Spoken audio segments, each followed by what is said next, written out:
Hello दोस्तों, आपका स्वागत है हमारे यूट्यूब चैनल में। आज आपके लिए लाए ग्रुप डी से संबंधित महत्वपूर्ण प्रश्न जो कि आगामी परीक्षा में आ सकता है। चलिए स्टार्ट करते हैं। पहला प्रश्न है, 2025 के मेजर ध्यानचंद खेल रत्न पुरस्कार के लिए शूटिंग के क्षेत्र में किसे सम्मानित किया गया है? तो 2025 के मेजर ध्यानचंद खेल रत्न पुरस्कार के लिए शूटिंग के क्षेत्र में ऑप्शन है मनु भाकर, अभिनव बिंद्रा, सौरभ चौधरी और अपूर्वी चंदेला। ये चार ऑप्शन जो है दिया गया है। तो इसका राइट आंसर जो है शूटिंग के क्षेत्र में मनु भाकर को जो है दिया गया है। मनु भाकर इसका राइट आंसर हो जाएगा। अन्य प्राप्तकर्ता जो है डी गुकेश जो है शतरंज में दिया गया है। हरमनप्रीत सिंह जो है हॉकी में दिया गया है। प्रवीण कुमार जो है इसमें पैरा एथलेटिक्स में जो है इनको मेजर ध्यानचंद खेल रत्न पुरस्कार जो है दिया गया है। तो इसका ऑप्शन जो है 1A हो जाएगा। नेक्स्ट क्वेश्चन आता है इसमें, मार्च 2025 में प्रतिष्ठित प्रिट्जर आर्किटेक्चर पुरस्कार किसे प्रदान किए जाने की घोषणा की गई है? तो मार्च 2025 में प्रतिष्ठित जो है प्रिट्जर आर्किटेक्चर पुरस्कार जो है ऑप्शन है लियू जियाकुन, अराती इसोजाकी, देई बेरो, फ्रांसिस केरे और एनी लेकेटेन है। तो ये चार आदमी का जो है नाम है, व्यक्ति का नाम इसमें दिया गया है। तो इसका आंसर होगा लियू जियाकुन। लियू जियाकुन को जो है प्रतिष्ठित प्रिट्जर आर्किटेक्चर पुरस्कार जो है दिया जाएगा। और यह जो है चीन के रहने वाले हैं। कहाँ के रहने वाले हैं? तो चीन के रहने वाले हैं। और इसे वास्तुकला का जो है नोबेल पुरस्कार भी कहा जाता है। नेक्स्ट इसमें आता है, इस पुरस्कार के तहत विजेता को जो है 1 लाख जो है US$ की राशि प्रदान की जाती है। भारत के प्रसिद्ध आर्किटेक्चर बालकृष्ण दोषी वर्ष 2018 में जो है यह पुरस्कार पाने वाले पहले भारतीय जो है बन गए थे। कौन बने हैं? तो बालकृष्ण दोषी जो है, जिसको कि प्रिट्जर आर्किटेक्चर पुरस्कार जो है यह दिया गया है। नेक्स्ट क्वेश्चन आता है, अनुराग कश्यप की फिल्म डकैत में जो है मृणाल ठाकुर के साथ जो है मुख्य अभिनेता कौन है? तो अनुराग कश्यप की फिल्म डकैत में जो है मृणाल ठाकुर के साथ मुख्य अभिनेता ऑप्शन है आदिवी शेष, विजय देवरकोंडा, नवदीप और कीर्ति। ये चार जो है एक्टर का नाम है। तो इसका आंसर जो है हो जाएगा आदिवी जो है शेष। आदिवी शेष जो है यह डकैत की फिल्म में जो है मुख्य अभिनेता के रूप में ये जो है प्रेजेंट हैं। नेक्स्ट इसमें है, फिल्म के बारे में, यह एक जो है द्विभाषी यानी हिंदू तेलुगु जो है एक्शन ड्रामा फिल्म है। फिल्म का निर्देशन जो है सेनिल देव ने जो है किया है। किसने किया है? सेनिल देव ने। मृणाल ठाकुर जो है मुख्य अभिनेत्री है। आदिवी शेष जो है मुख्य अभिनेता एक गुस्सैल अपराधी का किरदार जो है निभाते हैं। अनुराग कश्यप जो है इंस्पेक्टर स्वामी के रूप में इस फिल्म में है। और प्रकाश राज जो है सहायक भूमिका में इसमें जो है इस फिल्म में मौजूद हैं। नेक्स्ट क्वेश्चन आता है, निम्नलिखित में से कौन सा उपाय HIV के संक्रमण से बचाव में सहायक है? तो HIV के संक्रमण में जो है कौन सा बचाव सहायक है? तो ऑप्शन है कंडोम का उपयोग करना, भोजन साझा करना, हाथ मिलाना और साथ बैठना या बात करना। तो HIV से जो है बचाव के लिए जो है सबसे अच्छा उपाय है कंडोम का जो है उपयोग करना। तो इसका राइट आंसर जो है ऑप्शन A हो जाएगा, कंडोम का उपयोग करना। नेक्स्ट क्वेश्चन आता है इसमें, 2025 में लॉरियस लाइफटाइम अचीवमेंट अवार्ड किसे प्रदान किया गया है? तो 2025 में लॉरियस लाइफटाइम अचीवमेंट अवार्ड जो है ऑप्शन है केली Slater, Roger Federer, Usain bolt और माइकल फेल्प्स। तो इसमें जो है चार व्यक्ति का नाम इसमें दिया गया। तो 11 बार के वर्ल्ड सर्फिंग चैंपियन केली स्लेटर को जो है सम्मानित किया गया है। लॉरियस लाइफटाइम अचीवमेंट अवार्ड जो है ऑप्शन A में है केली स्लेटर। तो इसका राइट आंसर इस क्वेश्चन का केली स्लेटर जो है हो जाएगा। इसमें नेक्स्ट हम देखेंगे, वर्ल्ड जो है स्पोर्ट्समैन ऑफ द ईयर का पुरस्कार मोंडो डुप्लांटिस को दिया गया है। World sports women of the year जो है सिमोन बाइल्स को जो है दिया गया है। World team of the year जो है रियल मैड्रिड को दिया गया है। Breakthrough of the year जो है लामिन यमाल को दिया गया है। कमबैक ऑफ द ईयर का पुरस्कार रेबेका अंद्राडे को जो है यह दिया गया है। नेक्स्ट आता है sports person with a disability, यह जो है जियांग युआन को जो है दिया गया है। नेक्स्ट आता है action sports person of the year जो है टॉम पिडकॉक को जो है यह दिया गया है। नेक्स्ट आता है स्पोर्ट्स फॉर गुड अवार्ड जो है यह किक फॉर लाइफ को जो है यह दिया गया है। नेक्स्ट है sporting icon award. Sporting icon award जो है राफेल नडाल को जो है यह दिया गया है। नेक्स्ट क्वेश्चन आता है, नेक्स्ट इसमें है लाइफ टाइम अचीवमेंट अवार्ड, ये केली स्लेटर को जो है यह दिया गया है।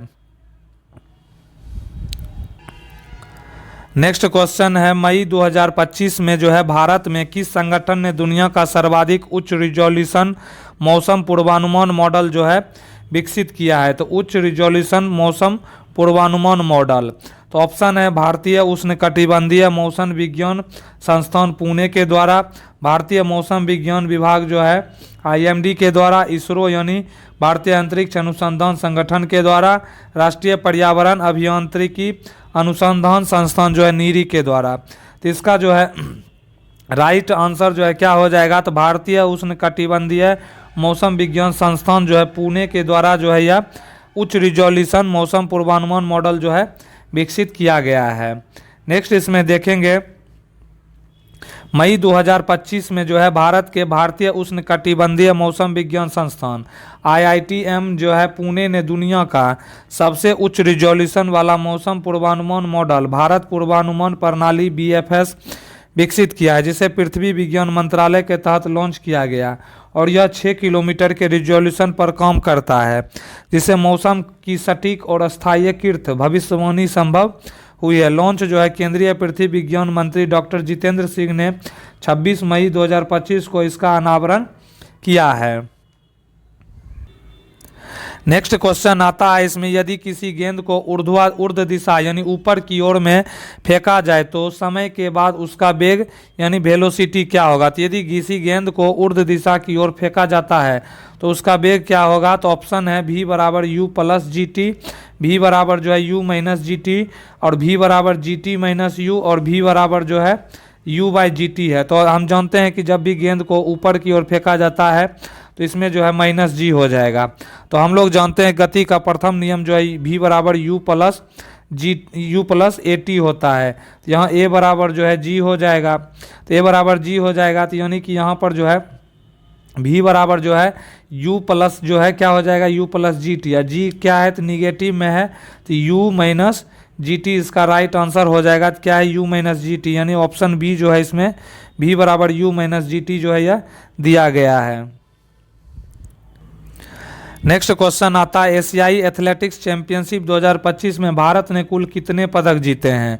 एशियाई एथलेटिक्स चैंपियनशिप 2025 में भारत ने कुल कितने पदक जीते हैं? तो ऑप्शन है 18 पदक, 24 पदक, 30 पदक और 27 पदक, यानी 18 मेडल, 24 मेडल, 30 मेडल और 27 मेडल। तो ऑप्शन जो है भारत जो है एशियाई एथलेटिक्स चैंपियनशिप में टोटल 24 मेडल जो है यह जीत चुके हैं। इसमें जो है एशियाई एथलेटिक्स गेम्स 2025 में भारत ने कुल 24 पदक जीते हैं, जिसमें 8 स्वर्ण, 10 रजत और 6 कांस्य पदक हैं, जिसमें जो है यह प्रतियोगिता दक्षिण कोरिया के गुमी में आयोजित की गई थी, जिसमें भारत पदक तालिका में दूसरे स्थान पर जो है रहा था। कि कौन से स्थान पर? तो दूसरा स्थान पर भारत रहा था। नेक्स्ट क्वेश्चन आता है, भारत के चुनाव आयोग द्वारा लॉन्च किया जा रहा नया वन स्टॉप डिजिटल प्लेटफॉर्म क्या कहलाता है? तो भारत के चुनाव आयोग द्वारा जो है लॉन्च किया जा रहा नया one stop digital platform, option है ECI vote link, ECI net या इंडिया वोट्स। ये 4 ऑप्शन जो है इसका दिया गया है। तो इसका राइट आंसर होगा भारत के चुनाव आयोग यानी इलेक्शन कमीशन ऑफ इंडिया ने ECI नेट नामक एक one stop digital platform launch करने की घोषणा की है।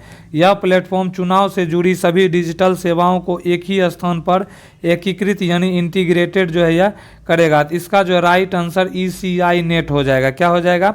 ECI नेट, यानी कि ऑप्शन जो है C इस क्वेश्चन का राइट आंसर जो है ECI नेट हो जाएगा। नेक्स्ट क्वेश्चन आता है, निम्न में से कौन सी नलिका यानी ट्यूब फ्लोएम में पाई जाती है? तो वह जो है ट्यूब यानी कि फ्लोएम में पाए जाने वाली ट्यूब का नाम क्या है? तो ऑप्शन है वाहिकाएं। ऑप्शन क्या है? वाहिकाएं, शिरा कोशिकाएं, चलनी नालिकाएं, जाइलम रेशे। ये 4 प्रकार के ऑप्शन जो है दिए गए हैं। तो फ्लोएम एक संवहनीय ऊतक यानी वेस्कुलर टिश्यू है, जो पौधों में पत्तियों द्वारा बने भोजन को अन्य भागों तक पहुंचाने का कार्य करता है। नेक्स्ट इसमें है, फ्लोएम के प्रमुख अवयवों में चलनी नालिकाएं यानी सीव ट्यूब्स जो है साथी कोशिकाएं कंपेनियन सेल्स फ्लोएम रेसे और फ्लोएम पेरेन्काइमा शामिल होते हैं। वहीं वाहिकाएं यानी वेसल्स और ट्रैकिड्स जाइलम के भाग होते हैं और जो जल और खनिजों के परिवहन में जो है सहायता करते हैं। तो इसमें जो है इसका आंसर क्या हो जाएगा, तो इस क्वेश्चन का आंसर क्या होगा, तो इसमें जो है चलनी नालिकाएं जो है इस क्वेश्चन का राइट आंसर यानी कि ऑप्शन सी जो है हो जाएगा। नेक्स्ट क्वेश्चन आता है, निम्न में से कौन सा फ्लोएम का घटक यानी प्रकार नहीं है। तो निम्न में से कौन सा फ्लोएम यानी फ्लोएम का घटक या प्रकार नहीं है, तो ऑप्शन है चलनी नालिकाएं, सहयोगी कोशिकाएं, फ्लोएम पेरेन्काइमाएं, ट्रैकिड्स।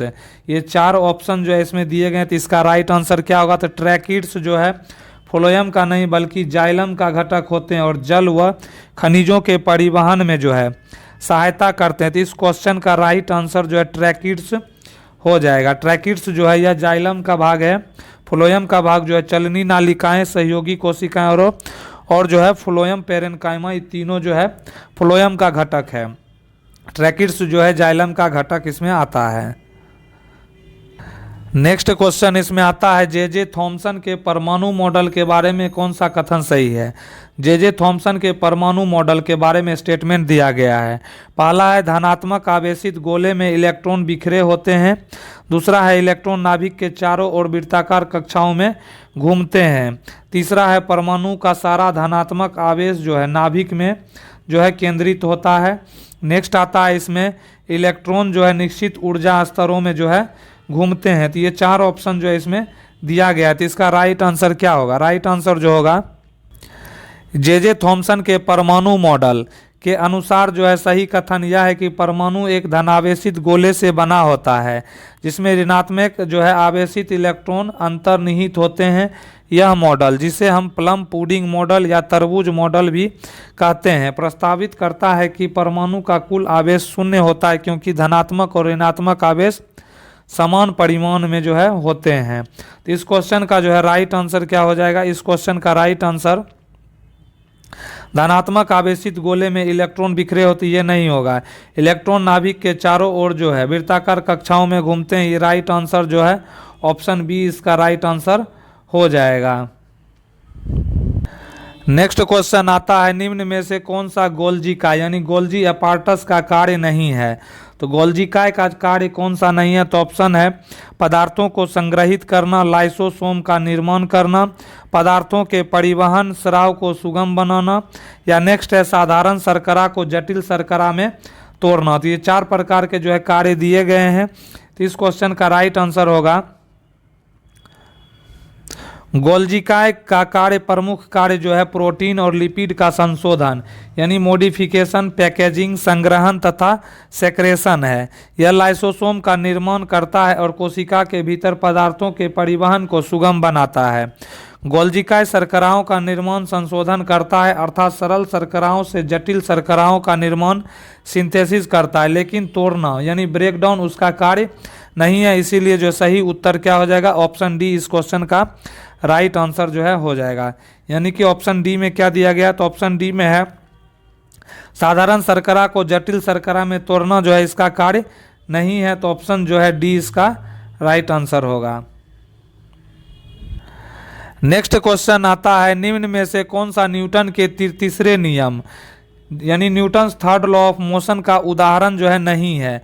तो न्यूटन के तीसरे नियम का उदाहरण नहीं है। तो ऑप्शन है नाव का आगे की ओर बढ़ना, बंदूक से गोली या रॉकेट का आगे बढ़ना, धरती पर चलना, या पेड़ को हिलाने पर फल का गिरना। तो ये चार प्रकार के ऑप्शन जो है दिया गया, इसमें जो है न्यूटन का तीसरा लॉ नहीं है फॉलो करता है। तो ऑप्शन क्या हो जाएगा, इसमें जो है क्या हो जाएगा, तो धरती पर चलना यानी कि वॉकिंग ऑन द ग्राउंड जो है न्यूटन्स का तीसरा लॉ जो है फॉलो नहीं करता है। नाव का आगे की ओर बढ़ना फॉलो करता है, बंदूक से गोली या रॉकेट का आगे बढ़ना फॉलो करता है, पेड़ को हिलाने पर फल का गिरना ये भी फॉलो करता है। अब जानते हैं न्यूटन्स का तीसरा नियम क्या कहता है। न्यूटन्स का जो है तीसरा नियम क्या कहता है, प्रत्येक क्रिया के बराबर तथा जो है विपरीत दिशा में एक प्रतिक्रिया होती है। और नेक्स्ट इसमें है नाव का जो है आगे बढ़ना, बंदूक का पीछे हटना, रॉकेट का चलना और धरती पर चलना, ये सभी क्रिया जो है प्रतिक्रिया के उदाहरण हैं। लेकिन पेड़ हिलाने पर फल का गिरना गुरुत्वाकर्षण बल यानी ग्रेविटी और जड़त्व के कारण होता है, यानी न्यूटन्स के गति के प्रथम नियम जड़त्व का नियम के कारण होता है, न कि क्रिया प्रतिक्रिया बलों के कारण होता है। तो इस क्वेश्चन का राइट आंसर क्या हो जाएगा, इस क्वेश्चन का राइट आंसर जो है पेड़ को जो है हिलाने पर फल का गिरना, इस क्वेश्चन का राइट आंसर ऑप्शन डी जो है हो जाएगा। नेक्स्ट क्वेश्चन आता है इसमें, भारत का 107वां राष्ट्रीय उद्यान किसे घोषित किया गया है। तो भारत का 107वां राष्ट्रीय उद्यान यानी सिमलीपाल नेशनल पार्क, भीतरकनिका राष्ट्रीय उद्यान, काजीरंगा नेशनल पार्क या जिम कॉर्बेट जो है नेशनल पार्क है। तो इसमें जो है 107वां राष्ट्रीय उद्यान जो है किसको घोषित किया गया है, तो भारत का 107वां राष्ट्रीय उद्यान उड़ीसा में स्थित सिमलीपाल टाइगर रिजर्व है, जिसे अप्रैल 2025 में आधिकारिक तौर पर यह दर्जा दिया गया है, जिससे यह ओडिशा का दूसरा राष्ट्रीय उद्यान और देश का 107वां बन गया है। तो सिमलीपाल राष्ट्रीय उद्यान जो है देश का 107वां राष्ट्रीय उद्यान और जो है उड़ीसा का दूसरा राष्ट्रीय उद्यान जो है यह बन गया है। नेक्स्ट क्वेश्चन आता है, भारतीय संरक्षण सम्मेलन 2025 यानी ICCON 2025, जिसको भारतीय संरक्षण सम्मेलन 2025 25 से 27 जून 2025 को कहाँ आयोजित किया गया था। तो ऑप्शन है wild life institute of India Dehradun में, इंडियन काउंसिल ऑफ जो है फॉरेस्ट्री रिसर्च एंड एजुकेशन यानी ICFRE देहरादून में, zoological survey of India Kolkata, botanical survey of India Prayagraj में। ये 4 जगह के नाम दिए गए हैं। भारतीय संरक्षण सम्मेलन 2025 कहाँ आयोजित किया गया था, तो इसका आंसर होगा, आयोजन जो है 25 से 27 जून 2025 को देहरादून के भारतीय वन्यजीव संस्थान में हुआ था, जिसे पर्यावरण मंत्रालय ने आयोजित किया था और इसमें जैव विविधता संरक्षण पर चर्चा हुई। इसके अतिरिक्त नवंबर 2025 में देहरादून में विश्व आपदा प्रबंधन सम्मेलन भी जो है इसी में हुआ है। तो भारतीय वन्यजीव संस्थान इसका जो है राइट आंसर हो जाएगा। क्या होगा, भारतीय जो है wild life institute of India जो है इसका राइट आंसर ऑप्शन ए जो है हो जाएगा। नेक्स्ट क्वेश्चन आता है इसमें, कार्बन के जो है कौन से गुण के गलत है। इसमें कार्बन के लिए जो है निम्न में से कौन सा गुण गलत है। तो इसमें जो ऑप्शन ए में है, इसमें आयनिक बंध होते हैं, यह एकल द्वि या त्रिबंध बना सकता है, इसमें श्रृंखला बंध होने का गुण होता है। नेक्स्ट आता है इसमें 4 नंबर ऑप्शन है, इसमें यह चतुर संयोजक यानी चतुष्फलकीय संरचना हो सकता है। तो इस क्वेश्चन का राइट आंसर होगा, कार्बन जो है एक अधातु है और इसकी जो है वैद्युत ऋणात्मकता मध्यम होती है, इसीलिए यह सामान्यतः सहसंयोजक यानी कोवैलेंट बॉन्ड बनाता है, न कि आयनिक बंध। तो इसका जो है राइट आंसर क्या हो जाएगा, इस क्वेश्चन का राइट आंसर ऑप्शन ए हो जाएगा। इसमें आयनिक बंध होते हैं, ये गलत दिया हुआ है, यह जो है कोवैलेंट बॉन्ड जो है यह बनाता है। नेक्स्ट क्वेश्चन आता है, कास्टिक सोडा का प्रयोग निम्न में से किस उद्योग में किया जाता है। कास्टिक सोडा का प्रयोग किस में किया जाता है, तो ऑप्शन है कागज उद्योग में, उर्वरक उद्योग में, साबुन उद्योग में या वुड पल्प यानी कि वुड पल्प यानी लकड़ी के गूदे के साथ कास्टिक सोडा सोडियम हाइड्रोक्साइड का उपयोग मुख्य रूप से कागज और लुगदी उद्योग में किया जाता है, ऐसा होता है। तो इसका राइट आंसर हो जाएगा कागज उद्योग जो है पेपर इंडस्ट्री यानी कास्टिक सोडा का उपयोग लुगदी और कागज निर्माण प्रक्रिया में रेशा को तोड़ने और अशुद्धियों को दूर करने के लिए एक महत्वपूर्ण रसायन के रूप में किया जाता है। फिर है उर्वरक उद्योग यानी फर्टिलाइजर इंडस्ट्रीज। हालांकि उर्वरक उत्पादन में सीधे तौर पर प्रमुख घटक नहीं है, लेकिन इसका उपयोग संबंधित रासायनिक निर्माण प्रक्रिया में जो है किया जाता है। नेक्स्ट आता है साबुन उद्योग। यह साबुन बनाने की पारंपरिक प्रक्रिया यानी कि साबुनीकरण में वसा या तेल को साबुन में बदलने के लिए एक आवश्यक घटक है। नेक्स्ट आता है कपड़ा उद्योग। इसका उपयोग कपड़ा उद्योग में फाइबर के अंतिम उपचार, रंगाई और सूती कपड़ों के प्रसंस्करण यानी मर्सराइजेशन के लिए जो है किया जाता है। नेक्स्ट क्वेश्चन आता है, एक वस्तु पर 10 न्यूटन का बल लगाया जाता है और वस्तु 5 मीटर विस्थापित होती है, तो किया गया कार्य कितना होगा। ऑप्शन है 2 जूल, 15 जूल, 50 जूल और 5 जूल। कार्य बराबर क्या होता है, तो कार्य बराबर फॉर्मूला होता है बल गुना विस्थापन। बल गुना क्या होता है, तो बल गुना इसमें आता है विस्थापन। तो इसका जो है कार्य पूछ रहा है कितना किया है, तो 10 न्यूटन का बल लगाया, 5 मीटर विस्थापित किया, तो टोटल जो है 50 जूल का कार्य किया। तो ऑप्शन जो है सी, इसका 50 जूल जो है राइट आंसर हो जाएगा। नेक्स्ट क्वेश्चन आता है, चिप्स के पैकेट में नाइट्रोजन गैस क्यों भरी जाती है।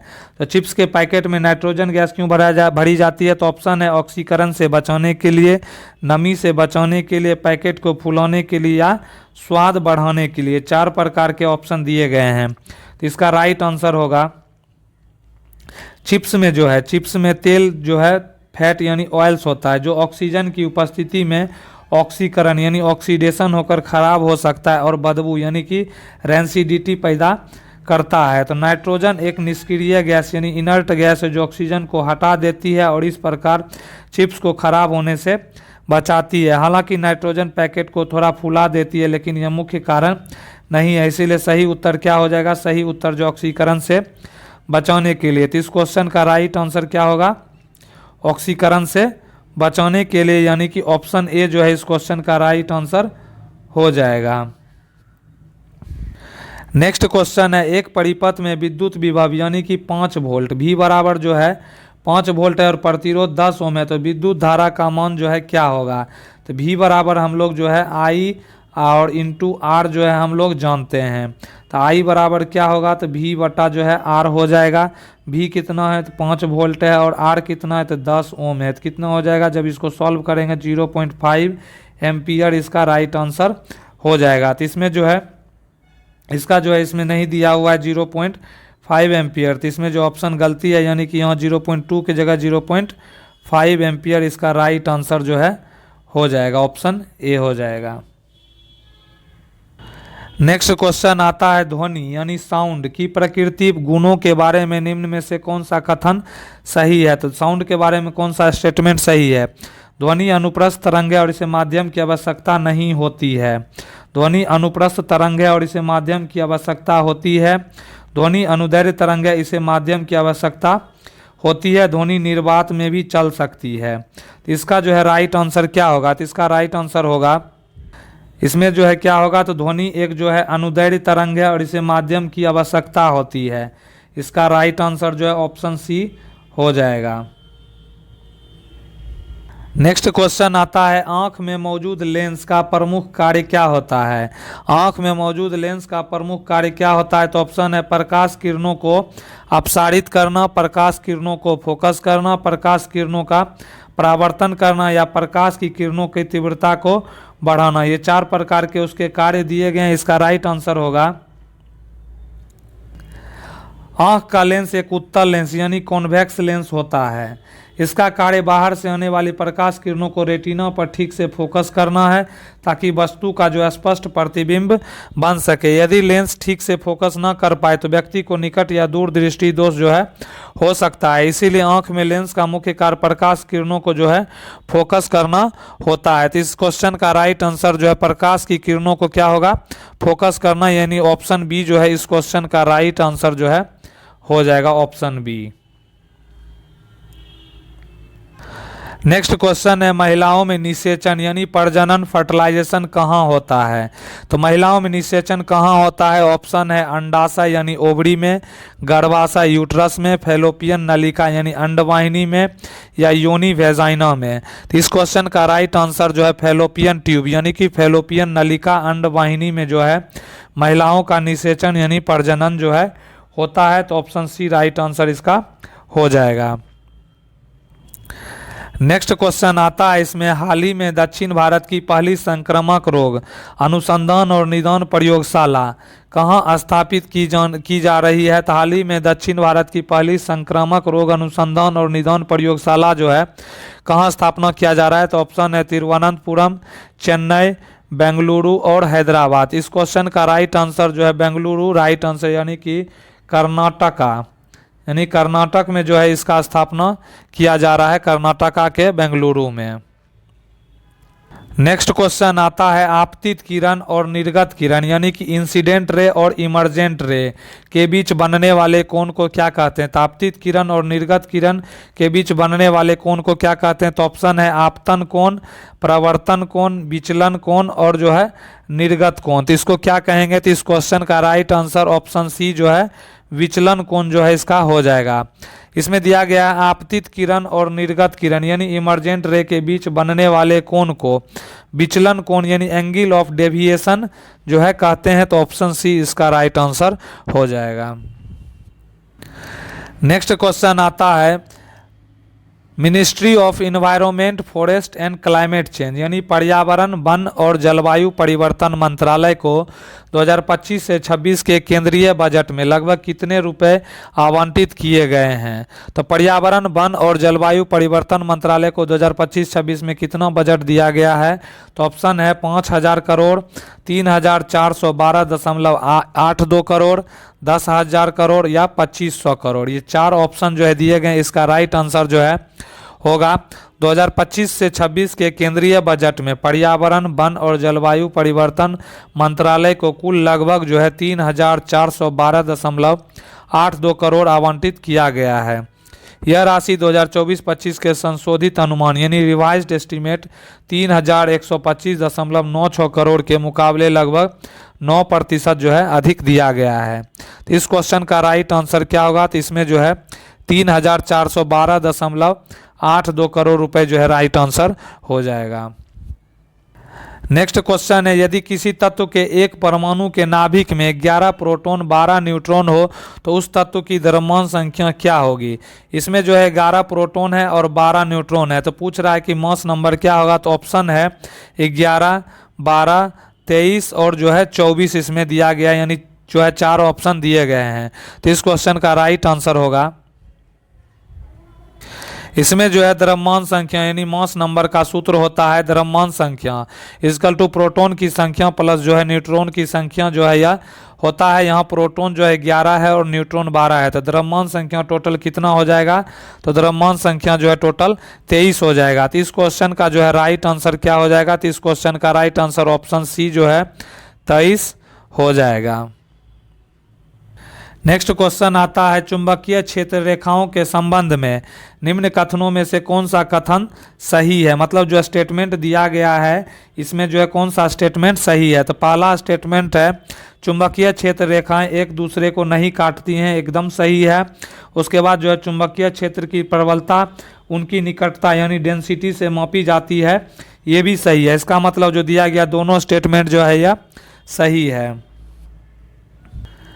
नेक्स्ट इसमें है चुंबकीय क्षेत्र रेखाएं कभी एक दूसरे को नहीं काटती क्योंकि यदि वे कटे तो किसी बिंदु पर क्षेत्र की दिशा दो हो जाएगी जो संभव नहीं है। चुंबकीय क्षेत्र की प्रबलता यानी स्ट्रेंथ को क्षेत्र रेखाओं की घनता या निकटता से दर्शाया जाता है। जहां रेखाएं पास पास होती हैं वहां क्षेत्र अधिक शक्तिशाली जो है हो जाता है। तो इसीलिए दोनों कथन जो है इसमें सही है।